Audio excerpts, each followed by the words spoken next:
Okay,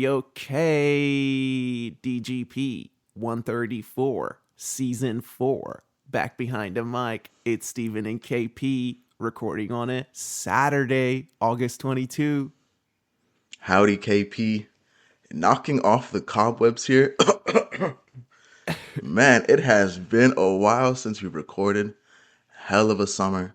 Absolute hell of a summer. I think we gotta get the people what we've been up to. Why haven't we been recording, man?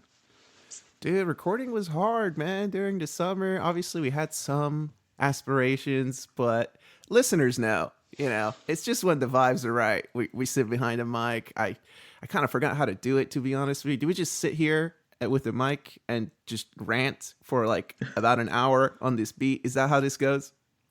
That's usually how this goes. I think the last episode we recorded was after becoming champions, I believe. We were champions at the time. Is that right?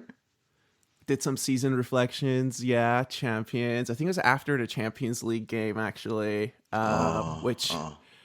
which we all remember who scored in that game for the Arsenal, right? Um, no, it's been good, man. The summer's been good. Obviously, the World Cup was in the States, which was a lot of fun. A lot of games.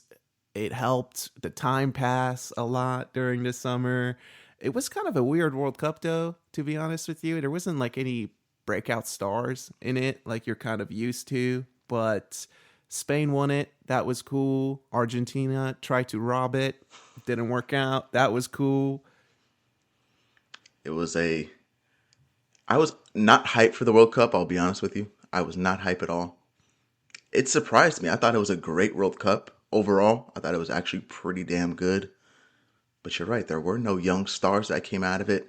I'm thinking back to the Euro, like when Calafiori became the guy, right? You're like, who the hell is this Italian stallion out here with the long hair just flowing?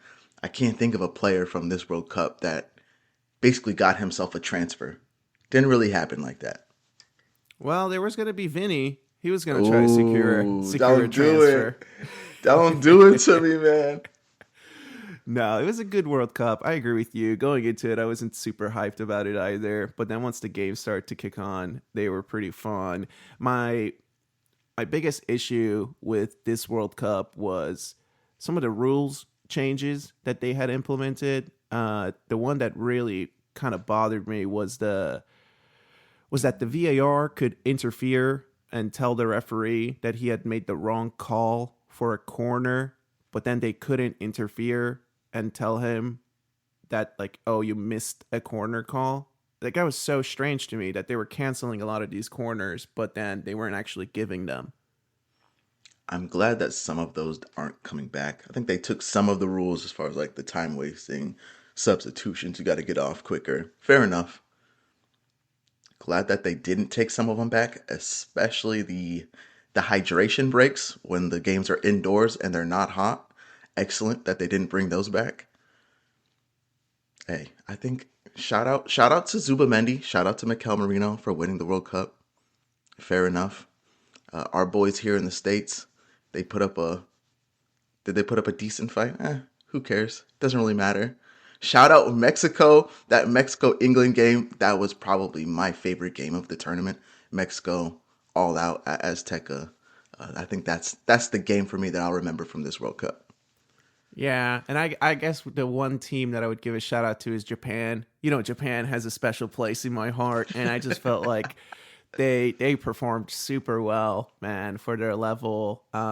It was nice to see, and I think we got to see Tommy play a little bit too, which is always fun. But look, man, with the World Cup this summer, the transfer window was super slow. Nothing really happened, and it's kind of crazy because it's going to close on September 1st, which is I think about a week away, basically. And we'll see. We'll see what the rush looks like at the end here. Obviously, Arsenal have done some good business. I'd love to hear your thoughts on it all. And before we kicked off the whole season opener against Coventry, Community Shield, one trophy in the bag already, Steven. Let's get into the transfers real quick. Money moving mad. Money is moving absolutely mad in the league. it's actually pretty crazy some of the prices folks are going for right now. And then you look at our squad. I'm looking at only Leo Trossard leaving. We got Jesus looking to leave. We got Martinelli. We got Reece Nelson, Fabio Vieira. Can't get a look, but then you got Anthony Gordon moving for mad money. It's like what is going on? The buys though, I think we talked about this. We've always been looking for the ceiling raisers, right? That's like, we're looking to raise the ceiling. We continue to move the floor up and up and up and up. Our floor is actually pretty damn high. Our floor is highest in the league right now. We run deep, KP. We run really deep. You could say the floor is through the roof, man. You could say that. Hell yeah. You could say that because there's Gabriel Martinelli out here like, I don't know if I can get into this squad right now. And there's a lot of fans crying about it. I don't really understand it. I feel like we're trying to make a story out of this about how Martinelli is being treated, about how much of a good soldier he's been for the Arsenal. But it's a reality check at the same time that certain players just, it's time for us to move away from them, right? And to your point of the money moving, yeah, dude, the pricing is crazy. It seems like defenders are going for 50, so midfielders are going for 80, 90, and then attackers are all above 100, man. And that's just the market that you have. I don't know if you can attribute it to Bitcoin. I don't know. The Dow is still above 50,000. So good things are happening in the world, and the owners are raking it in, man, and they're spreading the love around. So there's, of course, some backdoor deals happening at the same time, right? The whole Chelsea and Aston Villa Oh situation. yeah. So weird to me, bro. So weird to me. That is weird. That is weird behavior right there. Tottenham and who was it? Tottenham and City doing the double for Marmoush and who just left? Savinho. And there was a sell-on clause on Marmoush, so they put most of the money into Savinho. It's like there's some deals going on here and there. The Martinelli one for me. If you've listened to this pod, you know where we're at with Martinelli. It's like he's done well at the club. He's not a bad player. His wages are way too high for what he produces for us. You can't be paying a bench player, a rotation player, 180K a week. We invested in him like his ceiling was going to be high. Didn't pan out. So it's time to move on from him. Like the Ian Wright thing, I'm honestly not a fan of that. I think he's stirring the pot for absolutely no reason. We're the champions. We look fantastic. Why are you throwing in a negative story? Not needed. Absolutely not needed. The buys, KP, I'm happy with the buys. Zolis looks good, dude. 17 looks good. Bruno, obviously one of the best players in the league. Hate him, hate to love him, right? It's like now I hate to love him, but he's now a player of mine, so I do love him. Konsa, I think it's solid business. Sleep is out solid. And then we have Melier. Fine, whatever. I'm not a fan of Kepa. If we had brought in Big Dog Vinny, Big Dog Julian Alvarez, I dared to dream on Vinny. I'll be honest with you. I dared to dream. I dreamed that dream, KP. It just didn't pan out, but I'm glad that I had 2 weeks where there was a possibility that the Samba King was coming to the Emirates. That was a really fun week. I'm not gonna lie to you. You know how I feel about Rodrigo. You know how I feel about Vinny, and little stars like that Arsenal are in the chat for is really encouraging signs to see. And at the same time, look, the business that we have done, we just talked about the market just kind of being out of whack, but we're holding our guns, right? We're still out here like we're the champions. We're handpicking your best players, and this is our valuation of your player. And that's what we're paying. Even Konsa, all right, 28, English international, plays every game for Aston Villa, has played every game for Aston Villa, comes in at 50 million. That's good business, dude, at the end of the day. Raises the floor, man. We talked yesterday, me and KP were hanging out last night. And for me, Konsa, I always rated him. I like the guy. Like, I'm happy that he's joining the team. I understand, oh, he's 28, he's 50 mil, blah, blah, blah. I think he's a great player. Aston Villa has been a top side, I would say, a top six side the last, 3 years, probably. And it's Konsa and who else? The other center back is maybe it's Tyrone Mings, maybe it's Pau Torres, it's Konsa and who? Konsa is the guy for them. It's a good team. Plucked him off. Bruno Guimaraes, like, don't even get me started. I'm telling you that we all know that he's one of the top players in the league. When you think of Newcastle, you think of him. Even when they had Isak, it's like you bring up Newcastle, it's like, oh, Bruno. Bruno runs the team. He's the guy. We just took him and took him into our team. He didn't even play. Yes, he's not even in the squad yesterday. And our midfield's running stuff, KP. So imagine when this dude comes back. Unbelievable. Yeah, and I just feel like there's also this kind of trying to put in a reality check for the fan base a little bit, right? Bringing up the age of these two super good players that we've signed is kind of silly to me because we sat here 5 years ago going through a rebuild and all the players that we were signing were like 20 to 24. Like that was the rebuild. We got through that. Now, and we just talked about there weren't any breakout stars really at the World Cup. Like, what 20-year-old are you going to sign that's out there that's a world-class player? You have to go and sign some of these older guys to then also help you to develop the youth that's coming through our academy, by the way. You're looking elsewhere to see where do we go and sign young talent. We got a world-class midfielder in Miles Lewis Skelly, my guy. I love that. I think you made a really good point. It is now. Then, like, the winning is now. It's happening. We are the champions. So yeah, your squad has to be built for the now. We're not building for the future. Let's keep winning. Champions League final. We've been in the semis. We've been in the final. So yeah, the time is now, dude. This is the squad. It is happening in front of us. So yeah, keep raising the floor.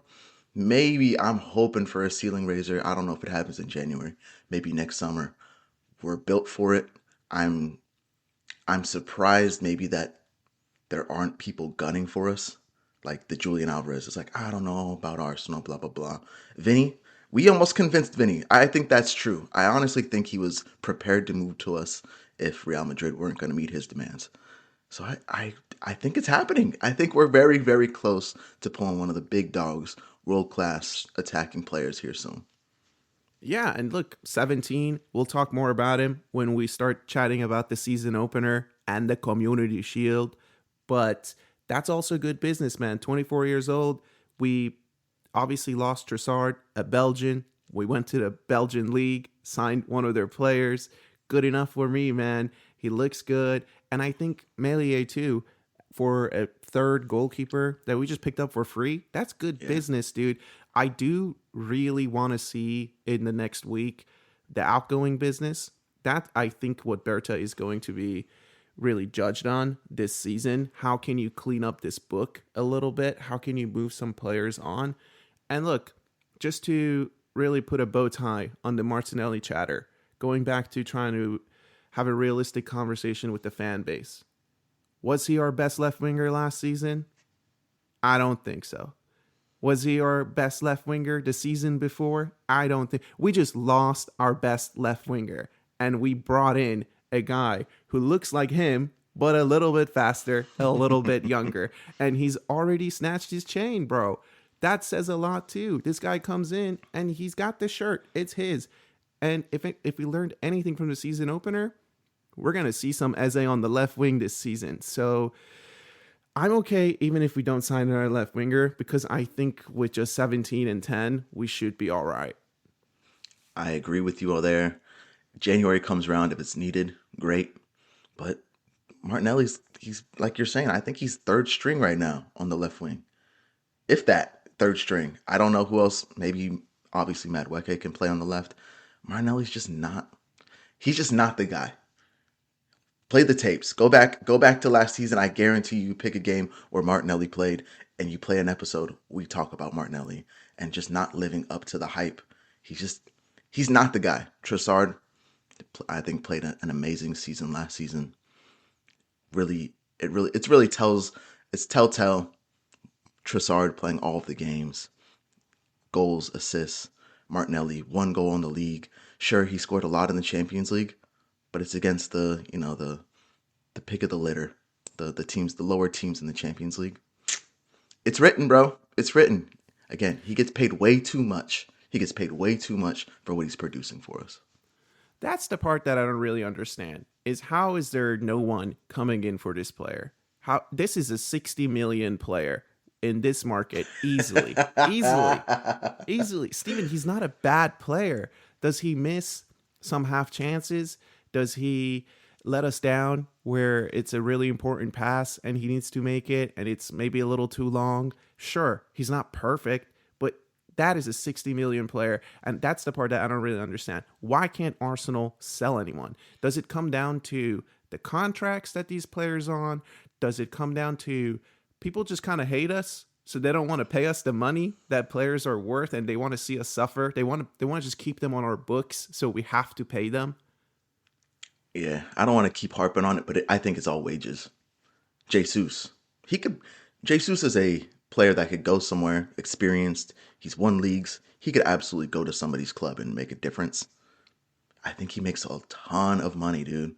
He just makes a lot. He's one of our highest paid players, which is crazy, but that's just a fact. Martinelli gets paid a lot of money, a lot of money. It's like you're asking them to take on his wages plus 60. That's crazy. I think Martinelli goes for like 35. That's that's why like no one picks up Rashford. It's because his wages are so high. Rashford's a good player, and he could go somewhere and do something. He just makes too much money. Yeah, and I guess that's kind of the same issue with your Reese Nelsons of the world, with your Fabio Vieiras of the world, and that's why at the same time, Nwaneri, like, we don't want him to be sold. Obviously, he just signed a new contract last season. I don't know what the wages are like, but maybe it's all loan deals. I don't know what to tell you, but like we need to see some outgoing business in the rest of the week, in the rest of the time that remains in the transfer window. We'll see how it goes. But at the end of the day, this team is so good. One trophy in the bag already. Community Shield out of the way, Steven. Smack them up, bro. I got to get this on the record. I have to get this on the record. I would say the middle of the summer, I was talking to one of my friends. He's a Man City fan. Kind of going on, hey, transfer window, how do we feel? I was in the mud about Saliba. I'm like thinking of the season upcoming, Saliba being out. I'm pretty disappointed with that. Declan Rice looks like he's been run ragged in the World Cup. Not happy about it. So I said, Man City are the front runners. I said it. I said that. Boy. Man City are the front runners. I think you guys are going to win the league based on the transfers that were coming in. This is like after that Elliot Anderson thing. They're in the books for other folks. They're looking hot. This community shield comes about. Oh, how wrong I was. Oh, how wrong we are absolutely the front runners. Dude, I mean, first game of the season, and I hate to do this to myself because I do it every year. But KP, how good do we look, man? We look like champions. We look like the best team in this league. We look like we mean business. And a lot of it comes down to the fact that we didn't have our stars performing last season. Community Shield, Kai Havertz on the score sheet. Community Shield, Martin Odegaard sat down their goalkeeper, smiled at him. Cold. That was cold, bro. That was cold. It was the way that we played was almost like the first time I felt like we bossed them. I think by the end of the game, they felt that we have been really outdone today. We have been little broed. I don't think we've done that to them before. It's like 2 seasons ago. Remember we had that high score against them. Was it like a 5-2 game or something like that? Was that what it was? 5-1. 5 Okay. 1. That was, I felt a little bit different. This one felt like a proper performance, a proper battering. They're like, we need to go back to the drawing board. Absolutely, we do. Yeah. Absolutely. And look, we scored within the first like 25 seconds. That was crazy. So that set the tone, and the team performed super well. A clean sheet. I don't think we scored from a corner in that game in the Community Shield. Have we? I don't think we've scored on a corner yet. Huh. Not yet. Two Interesting. games in the books. Interesting. Open play. Are we? Are we looking at a change? I think we're. I honestly think we're looking at a change, man. Looking at a change, looking at players being more confident, looking at folks just willing to combine a little bit more, folks willing to take the chance. Maybe it's because we've won it all, right? And so now you are feeling that I can make that run. I can leave my sixth position open and just try to crash the box. I. What you're saying leads me. As soon as you're saying what you're saying, I think of one player. He has a number 8 on his back, and he wears the armband. Martin Odegaard is back, dude. There is something about watching him playing the ball quickly, receiving the ball, turning, and like playing it. Last season, it was like a lot of touches. He's taking a lot of touches. He obviously wasn't very comfortable. This World Cup, the confidence seems like it's through the roof. And I think the team is feeding off of him. Heavy, heavy right now, man. He looks like a captain again. He looks like the tone setter. And I have to be honest with you, I got a lot to say about Martin Odegaard, man. I got a lot to say about Martin Odegaard. If you listened to the pod last season, you know we were one of the only people who stood out here with their chests out and said, hey, if you're counting out Martin Odegaard, please shut the fuck up. Please shut the fuck up. End of the season, going into the World Cup, I was worried about him. I honestly was worried. We backed him for so long. He just wasn't looking right going into the World Cup. I was like, this is honestly, it's do or die right now. I don't doubt if he was on like the block, on like the potentially on the transfer block. Hell of a World Cup, bro. Absolutely had a hell of a World Cup. Ran his squad, and I don't think it's changed. He's back. We bring in Bruno. Our midfield's loaded. Is there space for Martin Odegaard? Yeah, there is absolutely space for Martin Odegaard. Yeah, and we're used to him getting subbed off after 75 anyways. So with the midfield that we have, give him some rest. That's all right. We'll share the armband at that point. It's okay. We're used to it, man. It's just, going back to Martinelli and having some of these reality check conversations, that's what this is, man. Martin Odegaard is a standout player. King fucking Kai is a standout player. Champions League, goal. Community Shield, goal. Season opener, goal. And you want to sit here for a full season and tell me that 14 doesn't get service? Are you freaking kidding me, man? I don't know if we should leave this as season predictions or what, but this to me has to be a 20-goal season from him. That's how I'm feeling about that. I think this might be a 20-goal season from Kai Havertz. I think that's a fair expectation to have from Kai Havertz to get 20 goals. I also have to apologize. I'm watching a dog, and this dog is pretty aggressive. So if there is some barks and stuff happening in the background, that's on me. We love some aggression. We love some aggression on the episode. No, Kai Havertz, 20 goals. I want to say I maybe book it. Victor Gyökeres, 20 goals. I don't know. He had, what do you have, like 14 last year? It's possible. I just don't know how. I don't know how they're going to split time this year, man. I don't know. Oh, you're saying Havertz 20 in the league? Yeah, I think somebody needs to get 20 goals in the league this year. I believe that. The way we're playing, it looks free-flowing. Somebody, I don't care if it's King, somebody needs 20 goals. That's fair. It's fair to put that onus on Kai Havertz. He can handle it. Champions League winner, German international, Premier League winner twice, I think, maybe. Good player. I think he can get to 20.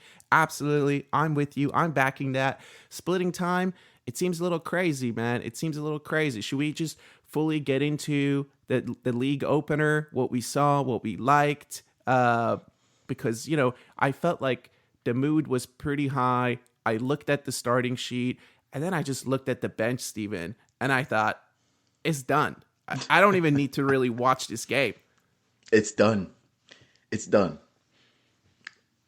I would say the team sheet came out. I didn't even look at the bench. I just saw the starters and I was like, oh yeah, okay. Wrap it up. Wrap it up. It's going to be a fun 90. From the get-go, obviously Coventry comes in. They're probably hype, right? We just saw a whole city beat United. Any team that's coming up promoted, they got the energy. They're coming in hot. So Coventry gave us a good, 10 minutes maybe. But bro, I mean, we're unreal. The midfield looks so good, man. Lewis Skelly and Rice, for me, it's gonna be a hell of a season. The way they're just like both like, oh no, I'm gonna drop deep. No, you're good. I'm gonna drop deep. It's like the communication, like the coordination just seems like it's on point. As far as the season opener goes, 3-0 in the bag within 50 minutes. Like, I don't know if you can write it up any better. Home game, atmosphere was great. Really a nice, warm welcome for the champions. Gave him all the energy. And ultimately, I agree with you. The one thing that did stand out to me was just how much trust there is between Declan Rice and Maslow Skelly. There were at times Declan Rice was just bombing. He was bombing down the middle, dude. Just say, this kid's got me.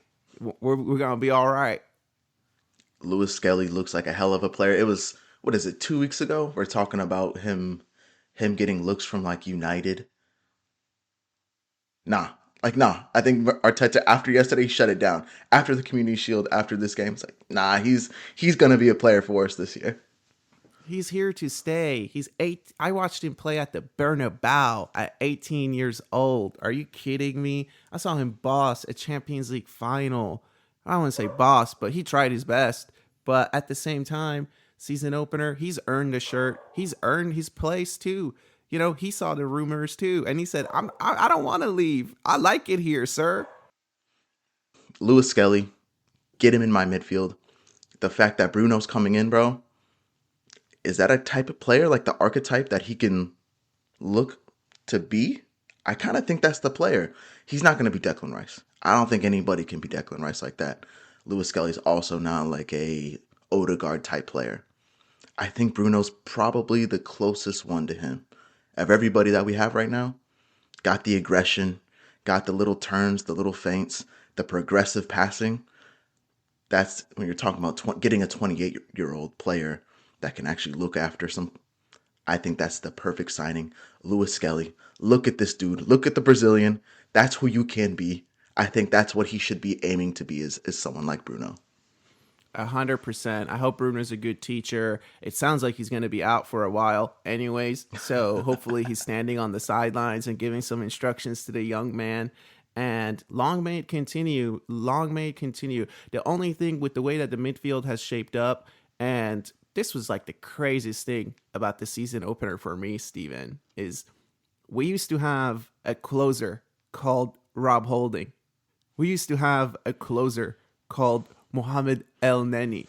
And during this season opener, with 15 minutes to go, we brought on 2 closers, Mikel Merino and Martin Zubimendi, World Cup winners, to see the game out.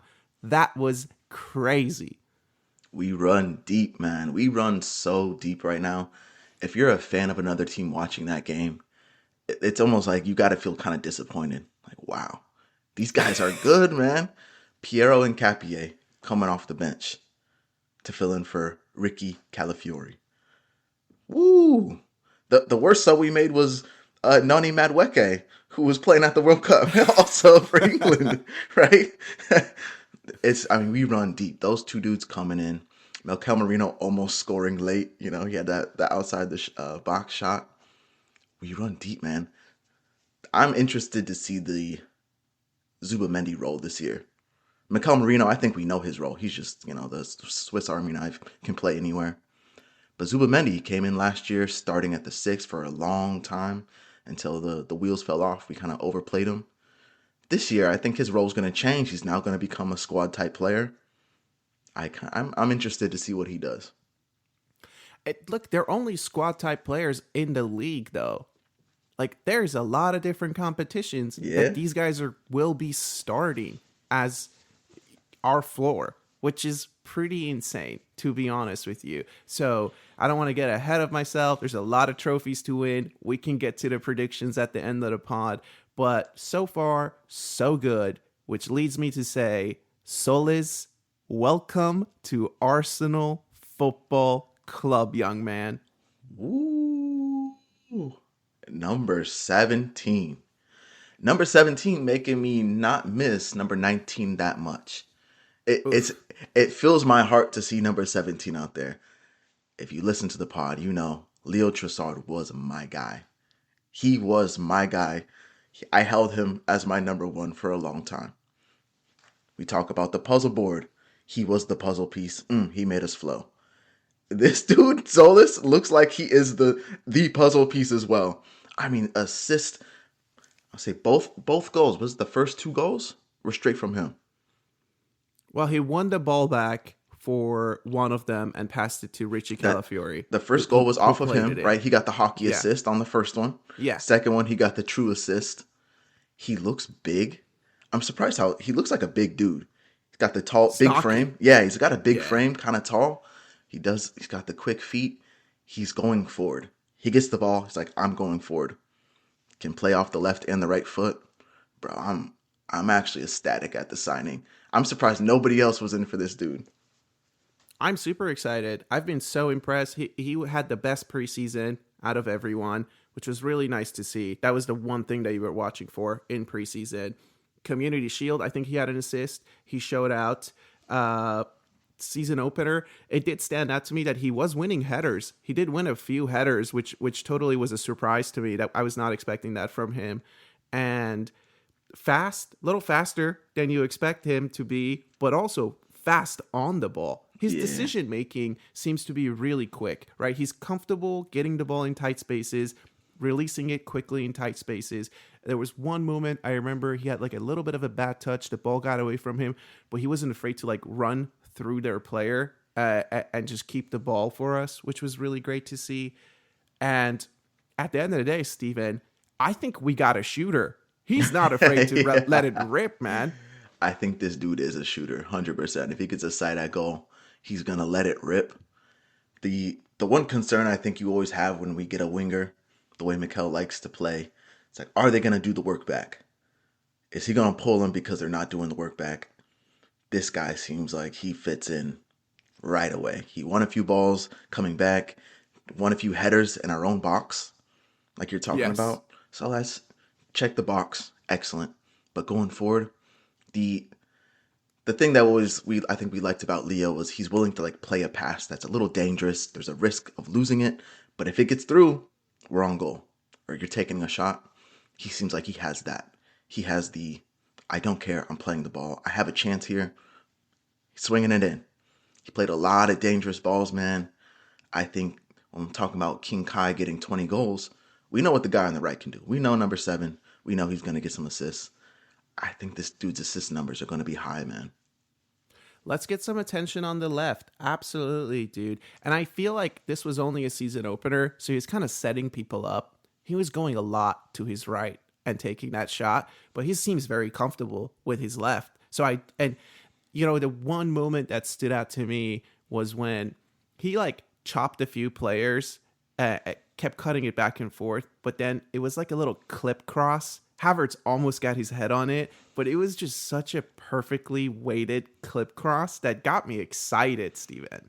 He has it in the locker, and he's also playing with Ricky Calafiori out there. They look like they got chemistry. That's what I'm excited about. These two, Calafiori, please, I'm begging you, bro, stay healthy. I want to see a full season of this guy playing. We've never gotten it. We get string of games from him, he gets hurt. We get a string of games, he gets hurt.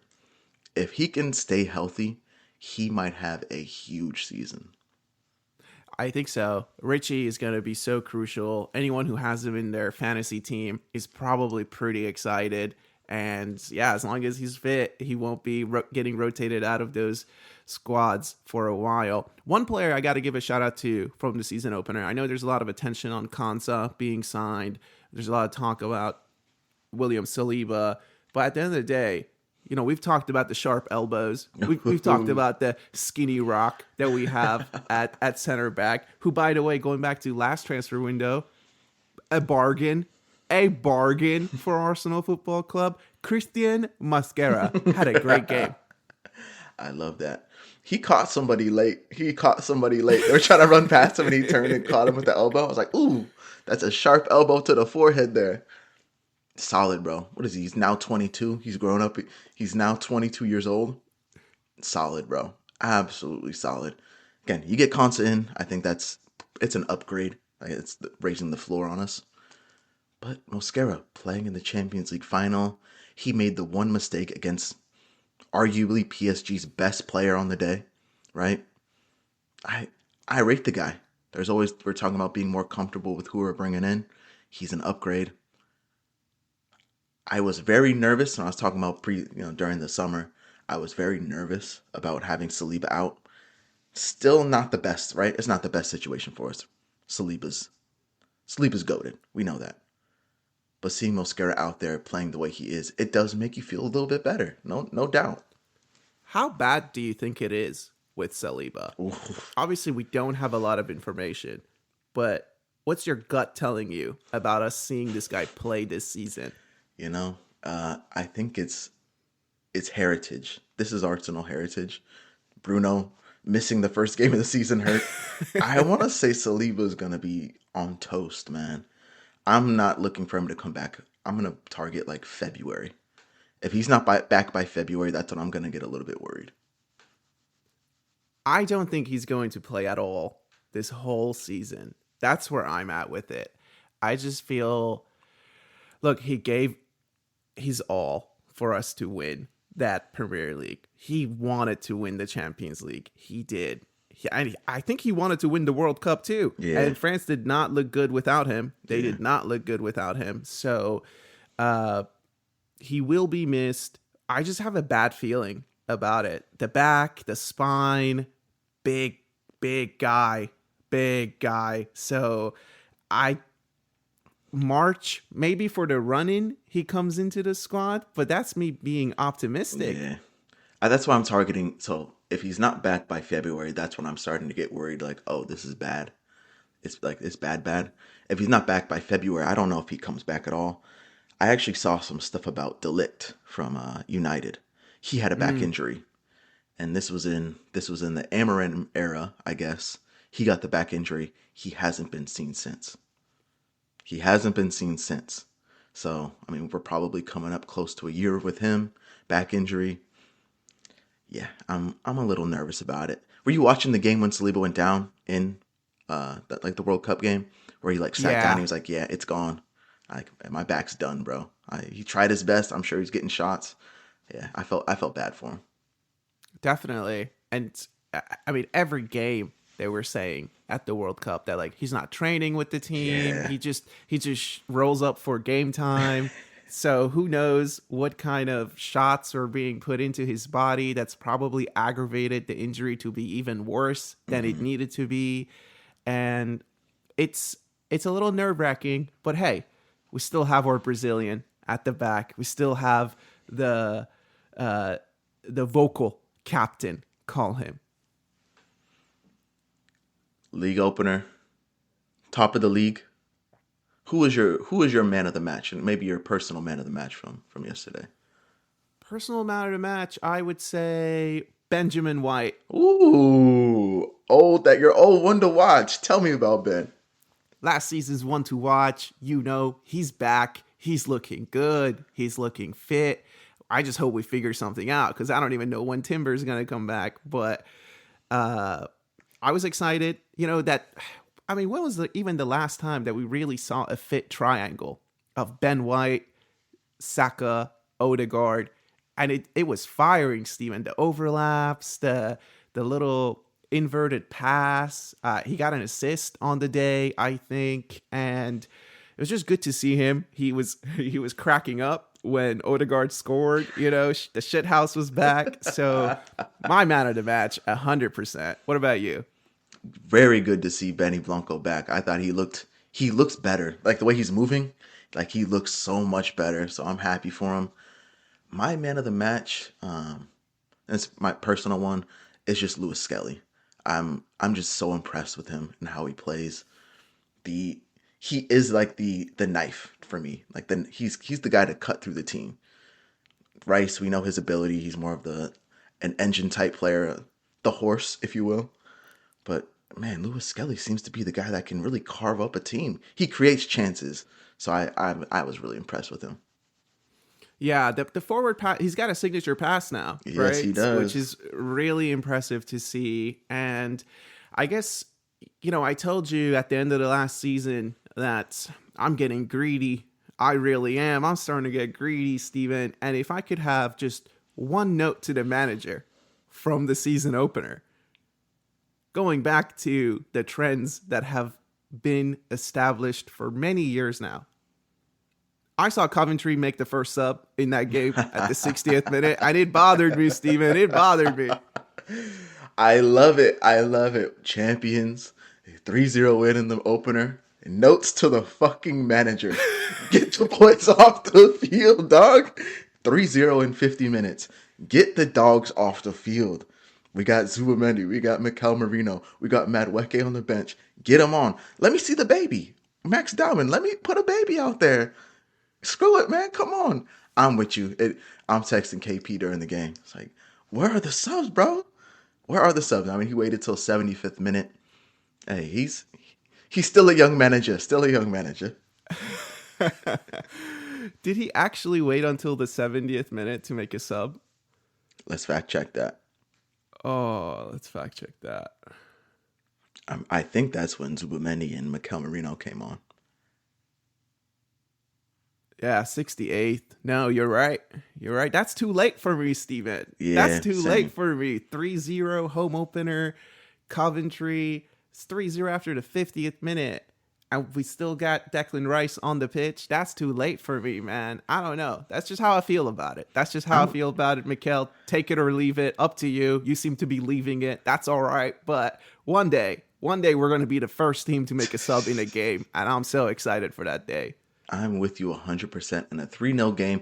The only thing like that I'm thinking about that he's leaving these dudes out there is he's trying to get there's still maybe some rust that he's trying to work through, right? Oh, first game of the season, these guys need to be out there. That is the perfect example of 30 minutes. 60th minute, there are 30 minutes left in this game. That is the perfect amount of time for a sub to come on and also shake off some rust. Like that's for me. After the 60th minute, I'm like, Mikel, what are you doing, big dog? What are you doing? So, all right. With that said, should we do some season predictions? I think it's time to do that. Yeah. Let's get into it. Let's do it, man. Obviously, this year we're having a little bit of a wonky approach to our podcasting. And to be honest with you, make sure you're subscribed because after this episode, we might not record another one for another 4 weeks. Yeah, man, let's get into season predictions. We do this every year. We talk about some goals. We talk about the one to watch. And always one of our favorites, who's going to be the scapegoat of the season? I'm kind of interested. Where do you want to start on predictions, man? I think there's only one place to start, as is tradition, our favorite category, one to watch. We try to approach this as a way that isn't about the stars, really. It's more about who's the fringe player, who's the one guy you got to maybe keep an eye on. Something might go wrong. Something might go very good. So I think, what is it? In the past, I've picked Benny Blanco, obviously, last season. I think I had Tommy Partey at some points the season before. I'm forgetting who was my first one to watch, to be honest with you. I don't remember. I remember you had Partey, and that was when he was on the fringes. Like, he was not doing well for us. And then he had a great season. You picked him. He had a great season, which was a good pick. Yeah, Ben White was a bad pick last year because he did not have a good season. I know last year, Tomiyasu. I think you had Tomiyasu. There we go. Maybe, Yeah, yeah. because we were big Tommy guys at the time. Last year I had Noni Madueke. Was a decent pick. Played a lot more than we expected. The year before that I had Urian Timber, which was a fantastic pick. That was before his breakout. I think that was the season he had tore his ACL. He had come back, and we didn't know what we were gonna get out of him. Had a fantastic year, and I don't remember who I had in my first season, but yeah, I think this year my fringe player, and I spoke about him a little bit earlier. I'm gonna go with Zubamendi. I Ooh. am intrigued for him this year. Don't know if he's gonna get a lot of Premier League minutes. I'm hoping he gets a lot of Cup and maybe Champions League minutes. But his role has changed. I think he's a good character in the squad. I think we like him. Zubamendi, I'm just intrigued to see what he does this year.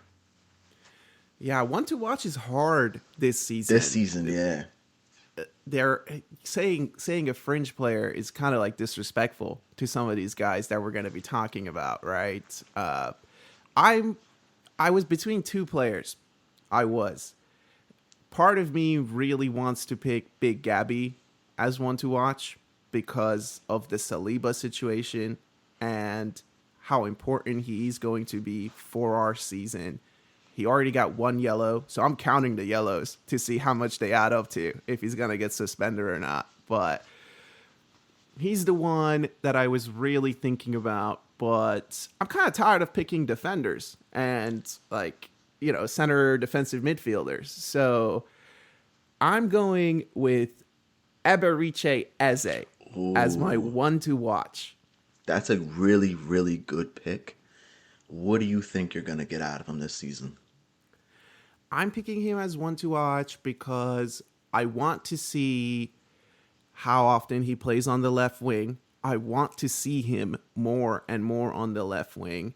And another reason I'm picking him right now is just because of the season opener, if you reflect on it, the midfield that we've got with Bruno, Rice, Lewis Skelly, Zubamendi, Marino, with the form that Odegaard is in. And everyone's been crying out for it as a 10, like a proper 10. I just don't know if we're set up for that. So Mm-hmm. I'm picking him because I also expect to see some really, really important goals from him when we're down in the dumps. Will we get a direct free kick from him this season? Those are some of the things that I'm watching for, and therefore my one to watch, number 10. I want to see the number 10 contribute to our season. I think he's a lock in on the left wing. That to me is where he's gonna get his minutes for sure. He's an intriguing one, and like you said, it's like the fringe players. Like, is he truly a fringe player? It's Eberechi Eze, right? We know what he can Right. do, but it is tough. I almost picked. I had a couple folks in mind, like Hincapié, because of the battle Mm, between him and Cap. But Hincapié is a dog, and I know that. So it's like I'm not that intrigued in him because when he plays, he's gonna show out. So it is kind of this year is a tough one to pick players. I didn't want to go with Nani again. Nani is probably the most true fringe player we have because you don't know what you're gonna get from him. But yeah, one to watch. All right, we got Zubamendi and Eze this year. I think some intriguing picks. yeah, and two signings from last season. They both have, something to show to continue their growth at the club. Hopefully, they're both still here by the time the transfer window ends. Then we would have to revisit it, right? I'm a little worried about Zubimendi, if I'm being honest with you. But hopefully he stays and it's all good. Let's get into the next category. So who do we think when things go wrong come December, come January, who is the scapegoat of the season? I think last year we had the scapegoats were gonna be. I think we actually named Mikel. I think we Yes. named Mikel, and I believe we named Odegaard. I think those are the two that we named.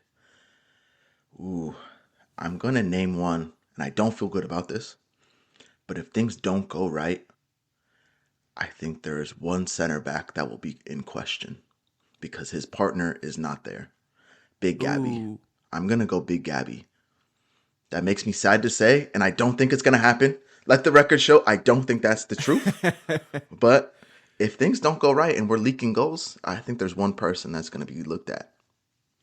That's true. A lot of conversations about Saliba carrying him. There was one moment in the season opener actually where there was it was near the end of the game where they had a cross in and Hincapié just battered the guy from the back, but he did get a header on goal. But Big Gabby and Mascara were both marking the same player, and afterwards the commentators made a point that Big Gabby was talking to Mascara. He does need to adjust to a brand new partnership with Kanza. So I think that's a really good pick, man. He could definitely be a big talking point. For me, the scapegoat of the season, honestly, it's none other than King Kai. You want the haters to come out for King Kai so you can protect him. That's what it is. I want it so bad, Steven. Bring it on. Bring it on. But I do think that, there's going to be some games where maybe he's not scoring. There's going to be one or two chances that everyone thinks, oh, he should score that, and he doesn't. And if it results in drop points or a match loss here and there, I can see people, oh, we needed an attacker in January. I can see people like 14. I don't know why. I think it's just a celebration, but people really like him. They were upset that he didn't get any time against Coventry already. They were mad about that. How are these guys not splitting time? So I just think there's going to be a big, I guess the scapegoat for me is going to be our striker, and I think it's going to be Kai Havertz. That is such a good conversation to have all season is the strike. Like, who is going to be playing 9? I wonder if at times they're both going to play. It's probably not going to happen very often. And I'm not talking being substituted for each other. I mean on the pitch at the same time. I think whoever's kind of up there will catch flack at times. Like you're saying, when we don't nick a goal to win a game, you look at who's up there. Oh, Kai should have been playing. Oh, 14 should have been playing. He's got the tap in. He's a tap in merchant. All that kind of thought. Kai Havertz is dropping into the midfield. He should be up top. All of the usual stuff that everybody always talks about. I think both of them. It'll be an interesting conversation all season of who's gonna play, who's not gonna play. Big games. I think we know it. If it's a big game, I want 29 up there. I want King Kai in my front line. But a game against Coventry in February, maybe 14 is the guy. I just need somebody to put in a couple goals and come off. I think I'm higher on 14 than you. I've always been. I want him to be good. I just have anyone that's starting on my team. I need them to be good. I have a soft spot for him. So I'll be the I'll be the good cop for 14 this year. Yeah. As we've been talking, I've been thinking about one player as well who falls into both categories, I think. One to watch and scapegoat.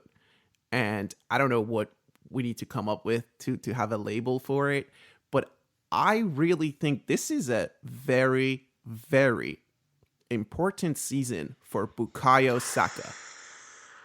Dude, I 100% agree with you. We haven't really been talking about him at all.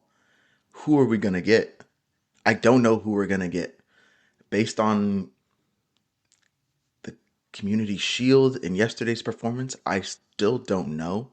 He looks better. I will say he looks a little bit better. But we've always said he's going to be the guy. And I don't know if he's taken that mantle. It's going to be, he has to show a lot. Like even the goal that he scored in the season opener is kind of like handed to him, right? I want to see him get back to his best. I want to see some shots from outside the box, some curlers, just going in, some on the ground near posts. I want to see them. I want to see his weak foot come back, take some shots with his right foot. And yeah, look, last season, not his best season. A lot of talks about injury, not being fully fit. I thought he had a decent World Cup, actually, to be honest with you.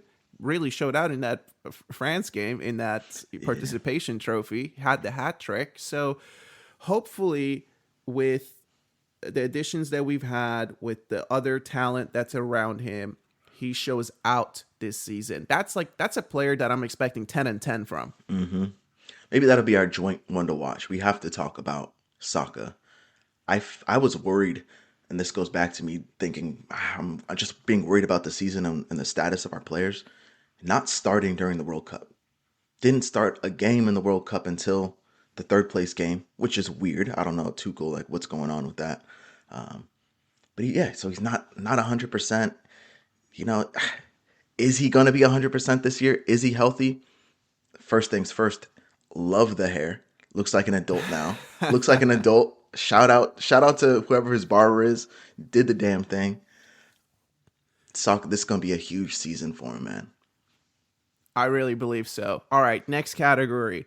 How, obviously, last season we set the record for corner goals scored in Premier League history. I think it was 19 that we topped off at.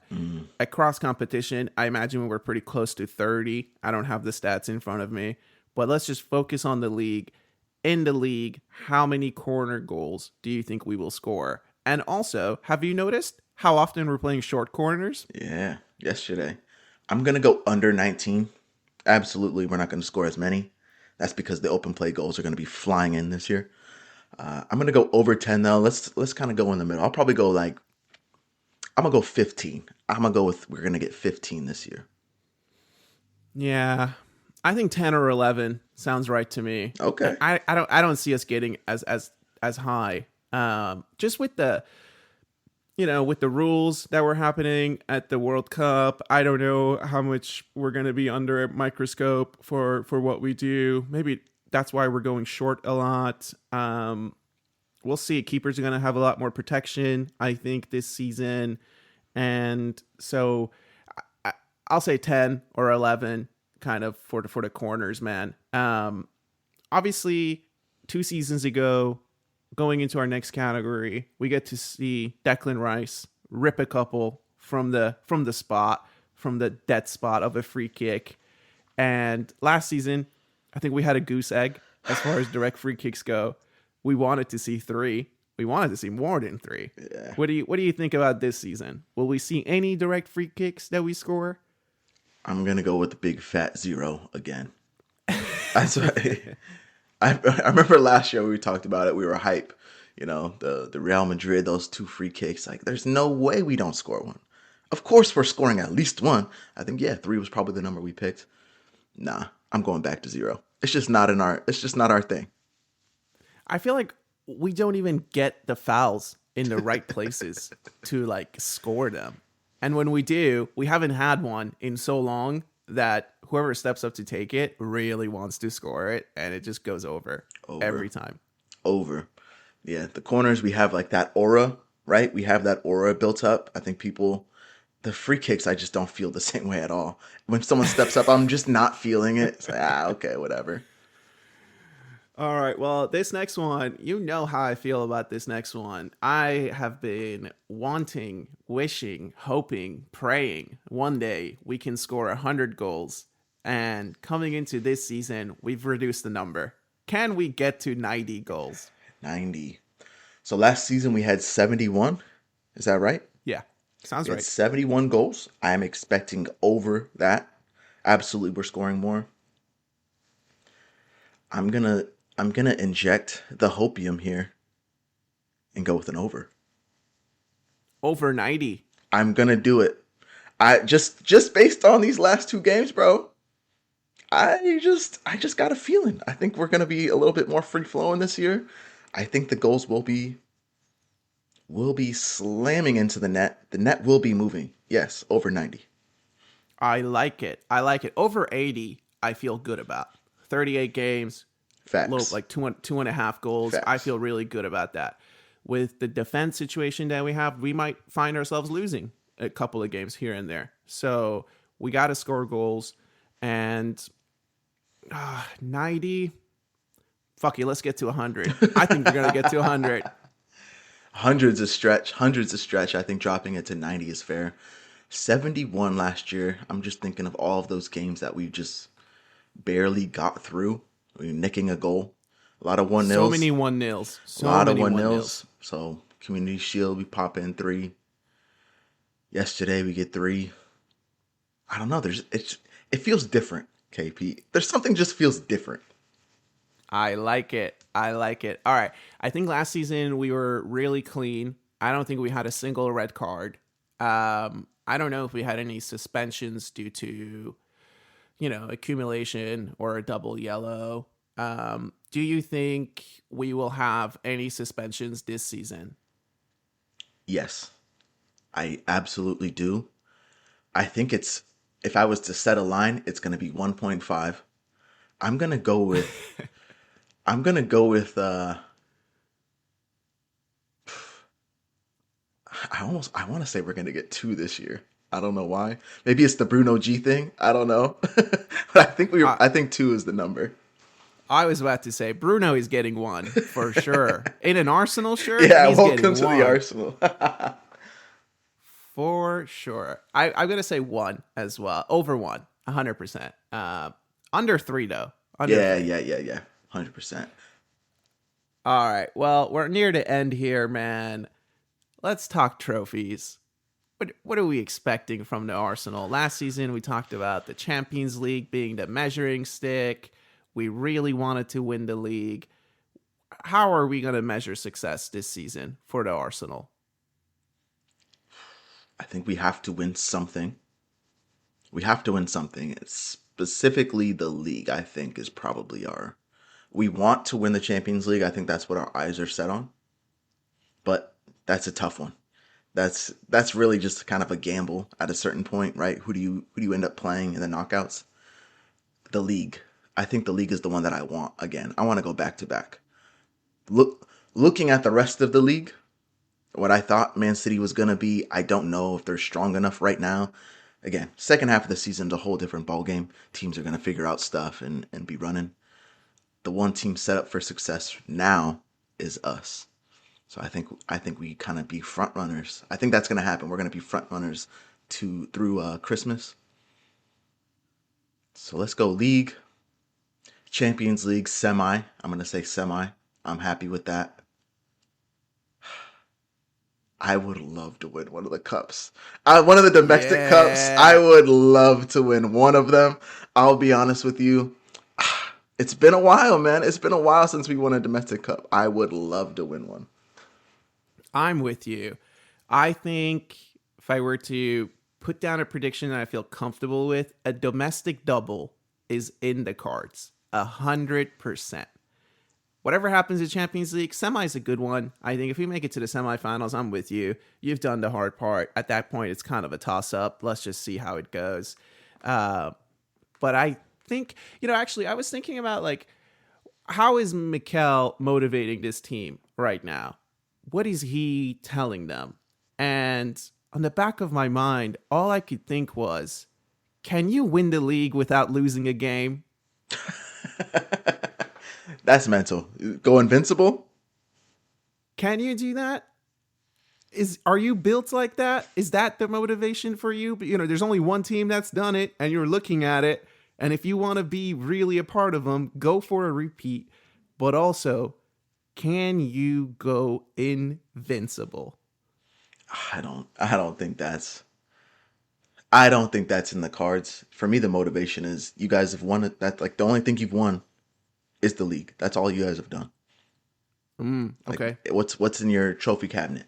You have a league, which is great, awesome. Monkeys off your back. Now, what else can you do? You haven't won the Carabao Cup. You got to the final, got smoked.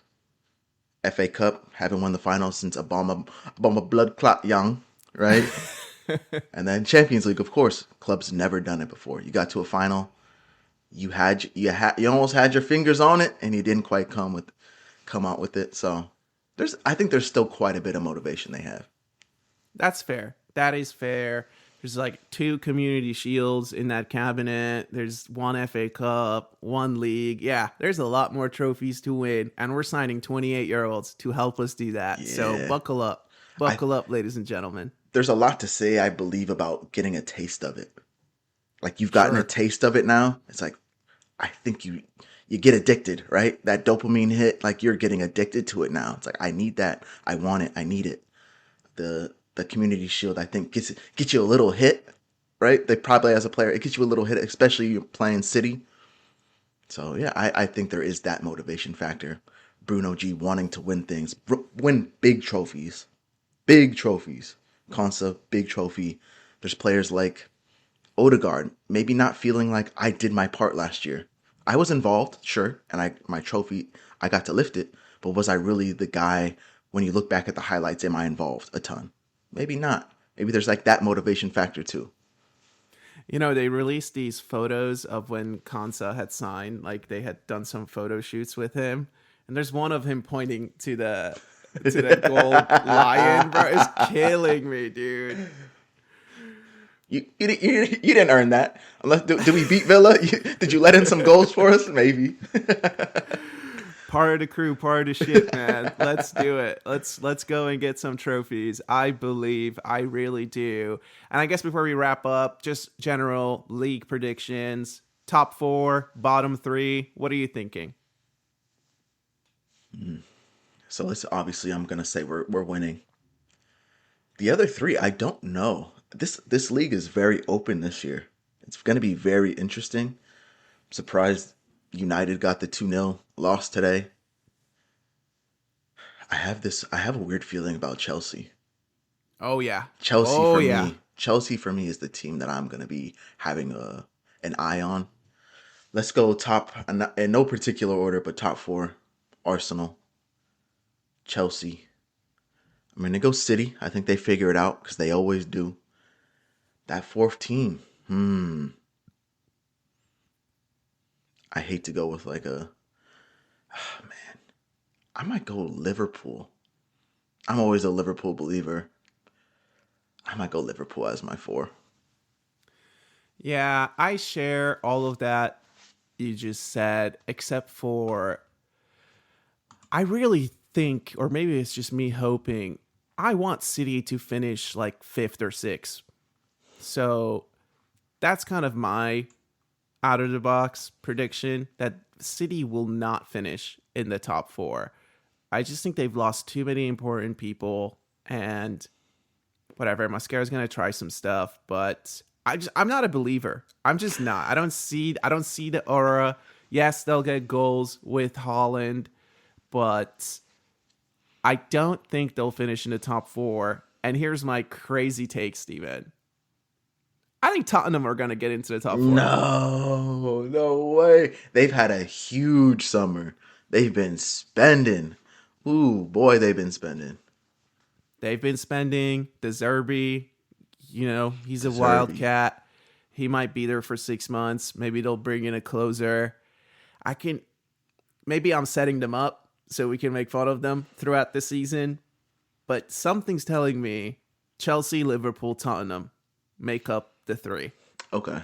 The two clubs that made the most noise this summer are Chelsea and Tottenham for me. They're the 2 clubs that made the most noise. So you definitely have to have an eye on them. There's just something about Tottenham 17th 2 years in a row. It's like, I don't know. But always something that you have to keep in mind about a team that's not playing extra football is that you get extra rest. So they've brought in 7 dudes this summer. The fact that their floor has been raised. And they have Andy Robertson. I don't think you can discount that. Somebody that actually knows how to win and not be a spud. Be like, guys, what the hell are you doing? What's going on in here? What's this culture? So I don't want to see Tottenham do well, but it would not surprise me if they do. Both of them. I agree. Chelsea and Tottenham, they seem to have a pretty nice schedule with just how they're finishing their seasons. Both have new coaches. Both have new players. Some exciting players for sure. So that's how I'm thinking. Let's talk bottom 3. Obviously, we've had Ipswich come up. We've had Hull City come up and Coventry. How do we feel about the 3 new clubs? I be honest, I don't know anything about them. I don't feel confident about any of them. Hull City, two set piece goals today. I didn't watch much of the game, just the end, and it just felt like Man United were not going to score at all. Coventry did not look good yesterday. I did see that they bought a decent amount of players and maybe didn't have them all available. So maybe they can start cooking. But I'm not a Frank Lampard believer. I've never been a Frank Lampard truther. I don't think he's a good manager. That's just me. That's just my Chelsea hate coming out. Ipswich, who knows? I think they all three go back down, man. I don't know who else. Maybe Fulham. I don't feel confident about Fulham this year. I'm looking at the teams in the league. Fulham might be my one surprise to go down, but I don't know which of those teams that were promoted would stay up. It's going to be tight. I think, going back to this league being full of surprises this season, the kind of bottom 8, I can see them all fighting it out because, I'm looking at Brentford, for example, a team that had a really kind of a surprise last season, right? Can they continue on that run? I don't know. Fulham, I think, is a good shout. Leeds United, they just feel a little yo-yo-y to me, so they could go up and down at any season. Nottingham Forest, they were struggling a lot last season. They might be in the dogfight. Never forget about Everton.